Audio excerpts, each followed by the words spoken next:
ஓம் மகா காளி. நிசும்ப சூதனி நிசும்ப சூதனி நிசும்ப சூதனி நிசும்ப சூதனி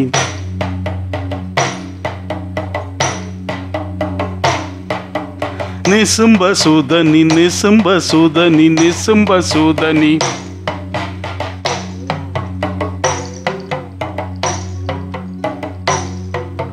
நிசும்ப சூதனி நிசும்ப சூதனி நிசும்ப சூதனி நிசும்ப சூதனி நிசும்ப சூதனி. என்னுடைய மனமெங்கும் நிசும்ப சூதனி நிரம்பி இருக்கிறாள். நினைக்கும் மாத்திரத்தில் அவளுடைய வெற்றி களிப்பில் நின்றிருக்கிற அந்த அற்புத காட்சி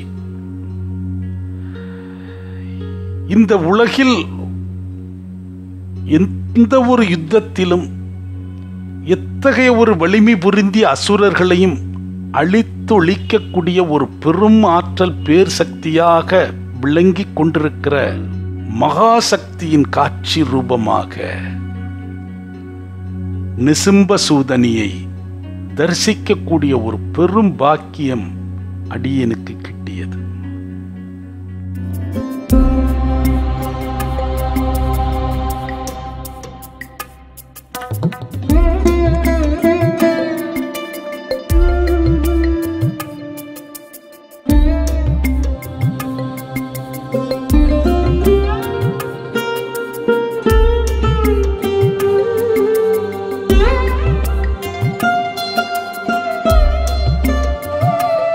தஞ்சைக்கு பயணமாகி இருக்கிற பொழுது இத்தகைய ஒரு வாய்ப்பை அடியனுக்கு மாரியம்மன் கோயிலைச் சேர்ந்த கோபி என்கிற அடியவரும் கலர் சுவாமிகளுடைய சீடர் பால நடராசனும் ஏற்படுத்தி தந்தார்கள்.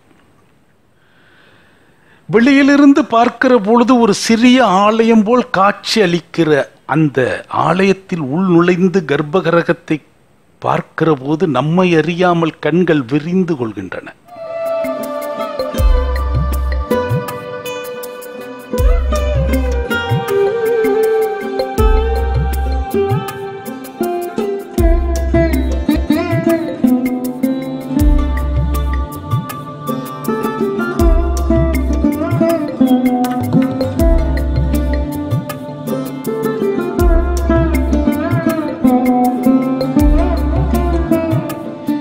ஏழடி உயரத்தில் மிக கம்பீரமாக நிற்கிறாள் நிசும்ப சூதனி. அவள் நிற்கிறாளா அமர்ந்திருக்கிறாளா என்பதே ஒரு கணம் நம்மை யோசிக்க வைக்கிறது. வலது காலை தான் வதம் செய்த அசுரன் நிசும்பனுடைய தலை மீது அழுத்தியிருக்கிறாள். இடது காலை சற்றே மடித்து அரை பத்மாசனத்தில் அமர்ந்திருப்பது போன்று தான் வதம் செய்த அசுரர்களின் உடல்கள் மீது அமர்ந்திருக்கு.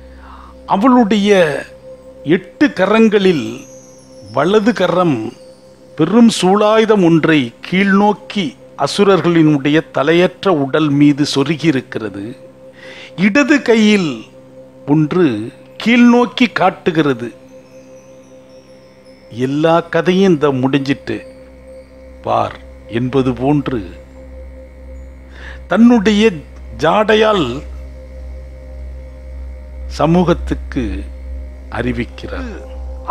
அவளுடைய பாவம் தான் வதம் செய்த அசுரர்களுடைய தலையற்ற உடல்கள் மீது அமர்ந்தும் அதில் ரொம்ப விஷமமாக இருந்த ஓர் அசுரனுடைய உடலற்ற தலையின் மீது தன் காலை அழுத்தி கொண்டும் அந்த ஒரு வெற்றி களிப்போடு தன்னுடைய போர் ஆவேசம் அடங்குவதற்கு முன்பாக பெருமூச்சோடு கலந்த ஒரு சிரிப்பின் இடையே 2 தொற்றுப்பற்கள் தெரிய லேசாக தலை சாய்த்து முடிச்சிட்டேன் பாத்தியா அப்படின்னு சொல்றார். அவளுடைய அந்த தோற்றமே ஒரு வெற்றிக்கான தோற்றம், ஒரு மாபெரும் கம்பீரத்தின் தோற்றம்.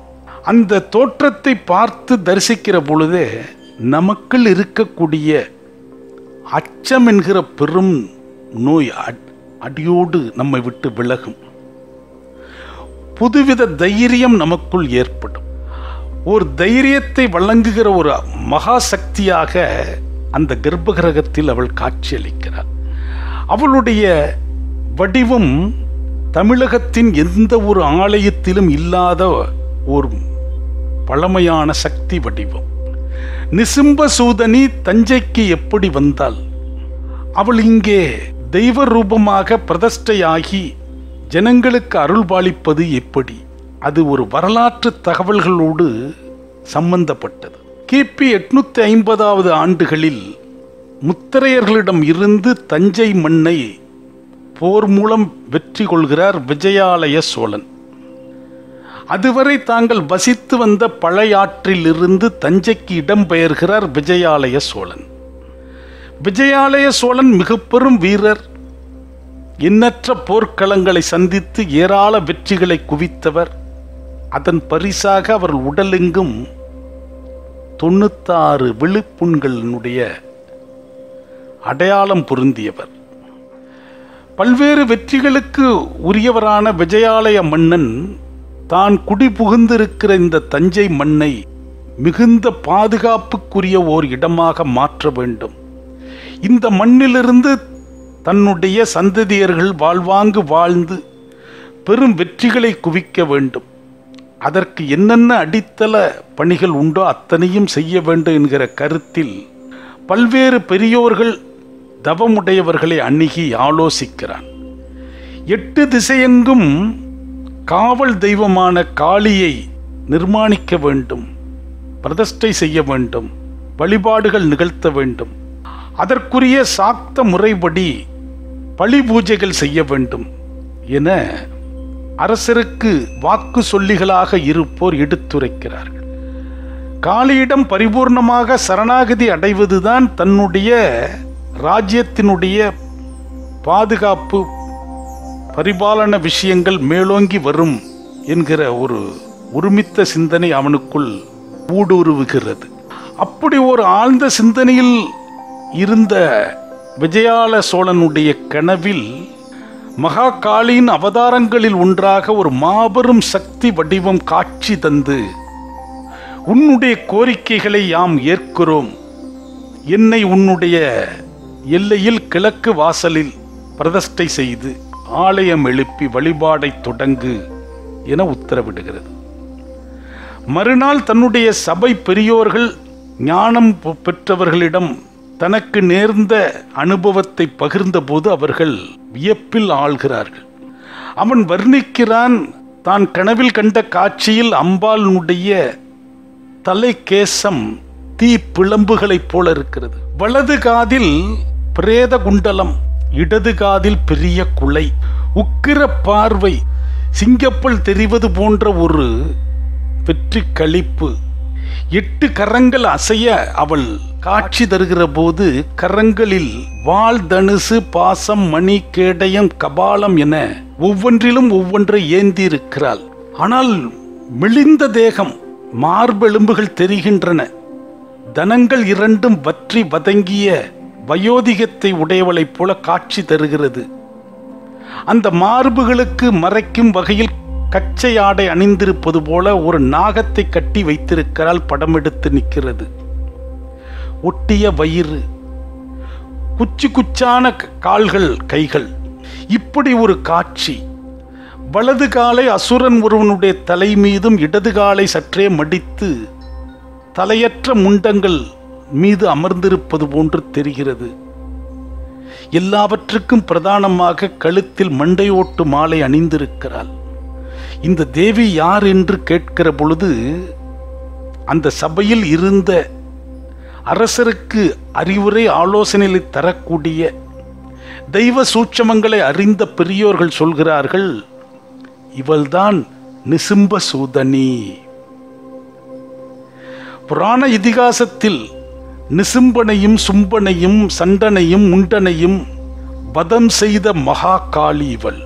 அவர்கள் அசுர பலம் பொருந்திய அசுரர்கள், அழிக்க அழிக்க தோன்றக்கூடியவர்கள். அவர்களால் தேவர்களுக்கு பெரும் பெரும் இடையூறுகள் நேர்ந்தது. நல்லோர் வாழ்வதற்கு அச்சம் கொண்டனர். நல்லோர் வாழ்க்கைக்கு எந்த ஒரு பாதுகாப்பும் இல்லாத நிலையின் பொழுது தவம் இருந்து அம்பாள் வெளிப்பட்டாள். இந்த அசுரர்களை அழிக்க வேண்டும் என்கிற ஒரு நீண்ட நெடிய தவமும் விரதமும் மேற்கொண்டதால் தான் அவளுடைய தேகம் மெலிந்து காட்சி தருகிறது. அப்படி ஒரு வெற்றி வடிவமாக வீற்றிருக்கக்கூடிய அந்த அம்பாள் உத்தரவு தந்திருக்கிறாள். அதனால் தஞ்சையினுடைய கிழக்கு வாயில் பகுதியில் வடக்கு முகமாக அவள் பார்வைப்படுவது போல சன்னதி அமைத்து ஆலயம் எழுப்புவோம் என முடிவெடுக்கிறார்கள்.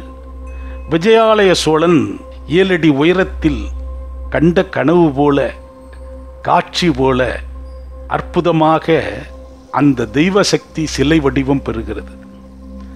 அதன் பிறகு அந்த வழிபாடுகள் சிறப்புற விளங்குகிறது. சோழ சாம்ராஜ்யத்தின் ஒவ்வொரு வம்சத்தினரும் வழி வழியாக தங்களுடைய குலதெய்வம் என போற்றி கொண்டாடுகிறார்கள். வழிபாடுகள் தொடர்கிறது. சோழ சாம்ராஜ்யம் அந்த மண்ணில் இருந்து 430 ஆண்டுகளுக்கு பெரும் வெற்றிகளை குவித்த வண்ணம் வாழ்வாங்கு வாழ்கிறார்கள். விஜயாலய சோழன், அவரது மகன் முதலாம் ஆதித்த சோழன், அவன் வழிவந்த பராந்தக சோழன், இப்படியான வரிசையில் சுந்தர சோழன், அவனது மகன் ராஜராஜ சோழன், அவரது மகன் ராஜேந்திர சோழன், அவரது மகன் ராஜாதி ராஜ சோழன் என வரலாற்றில் இடம் பிடிக்கும் அளவுக்கு ஒரு நீண்ட நெடிய சோழ சாம்ராஜ்ய வரிசை கட்டி நிற்கிறது. இத்தகைய சோழ மன்னர்களுடைய பாரம்பரியத்தில் வந்த பல அரசர்கள் வந்து வழிபட்ட ஆலயம், ஒருவேளை அன்றைக்கு அவர்கள் அமைத்திருந்த ஆலயம் சிதைந்து வேறு வடிவங்கள் இன்றைக்கு பெற்றிருக்கலாம் என கருதப்படுகிற காலத்திலும், ஆனால் விஜயாலய சோழன் காலத்தில் அமைக்கப்பட்ட கருவறைதான் இது என்பதில் கருத்து வேறுபாடு இல்லாமல் இருக்கிறார்கள். அந்த ஆலயத்தின் மண்டபத்தில் பல நேரங்களில் ராஜராஜ சோழனோடு கருத்து வேறுபாடு கொள்கிற பொழுதெல்லாம் கருவூர் தேவர் அரசரோடு கோபித்து கொண்டு இருக்கும் நிலையில் நிசும்பசூதனியுடைய சன்னிதானத்தில் வந்து படுத்துக் கொள்வாராம். பின்னர் அவரை அரசர் சமாதானப்படுத்தி அழைத்து செல்கிற சம்பவங்களும் நடந்திருக்கிறது என்று கூறுவார் இருக்கிறார்கள். இப்படி பலவிதமான தவ யோகிகள், சித்த புருஷர்கள், அரச பரம்பரையினர் வந்து வழிபட்ட அந்த ஒரு மகாசக்தி மகா தெய்வம் நிசும்பசூதனி.